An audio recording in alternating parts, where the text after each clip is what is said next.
morning, and here we are with the Morning Flash Update. And this update is for the morning of Wednesday, the 10th of April, 2024, 8:05 a.m. Central Daylight Time. Well, as you can see, big decline in stocks. Before I go any further, let's go take a look at what the day's event is. It wasn't the mortgage market index because that number was up 1/10 overall. You can see that you were down 4.7 on the purchase, but you were up 9.9% on the refi. Who's refinancing at these rates? I don't get it.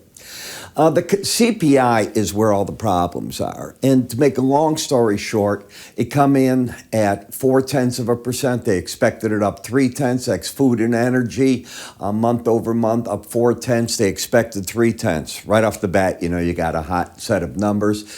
Energy was up 1.1%. Prior month was up 2.3%. And if anything, energy prices have gone up a little bit since then. Food prices, though, are pretty stable, but still up 0.1. The consumer price index up 3.5% year over year. Okay, that is a problem for the market. Expected 3.4. And March core, which is ex food and energy, and year over year up 3.8%. They were looking for 3.7. Do you hear the cement trucks? Do you hear them? Well, that is them pouring over the grave of people that think that June could be a rate decrease. Not going to happen.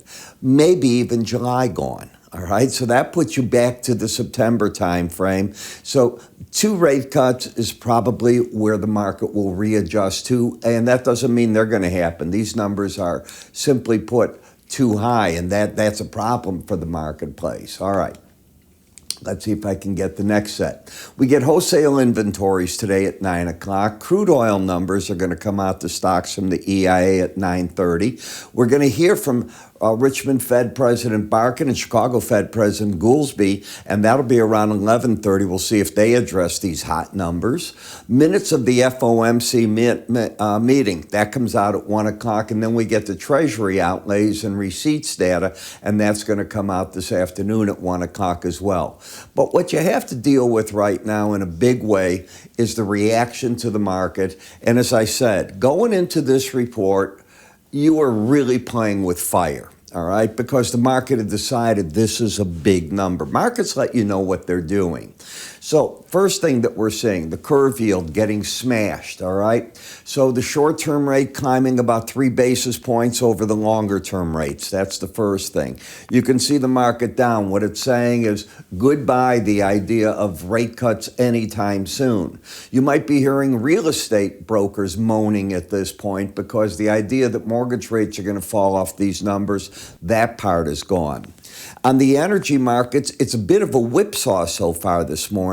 Overall, I remain bullish, but the momentum was lost yesterday. In order for me to jump back immediately into the bull camp, I need a strong day today in the market. We'll see if we get it. It's fighting for that. You can see that Bitcoin immediately fell, all right, and down $1,300 more in that market. And the dollar reigning supreme, up 70 points. This just says to you, all these other central bankers that want to go in and cut rates, and they probably will, by the way, we are going to stay higher for longer, and the argument you're going to hear is parity over and over. Will the euro get down to parity with the dollar?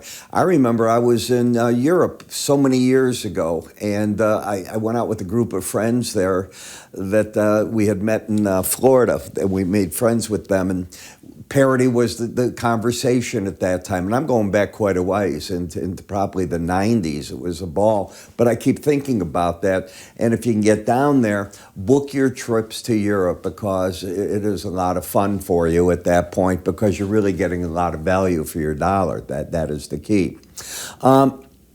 Grains, initially, probably no reaction at all.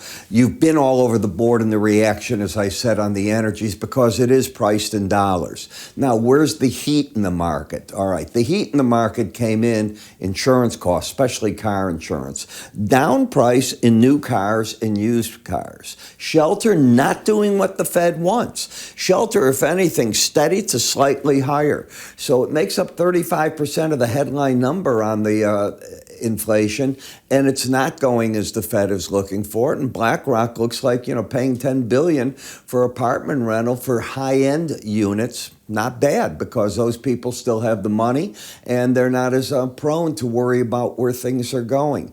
But we are not seeing in the United States yet that we are getting that inflation break. And I think it'll all come back to people talking about immigration, migration, those people getting jobs, adding money to the economy, adding demand for many, many goods. That is where I think we're going to be. I'll be here talking about this at the end of the day today. Look for me at that point. I'm Epstein. I'll catch up with you in our end of the day reviews. Take care now.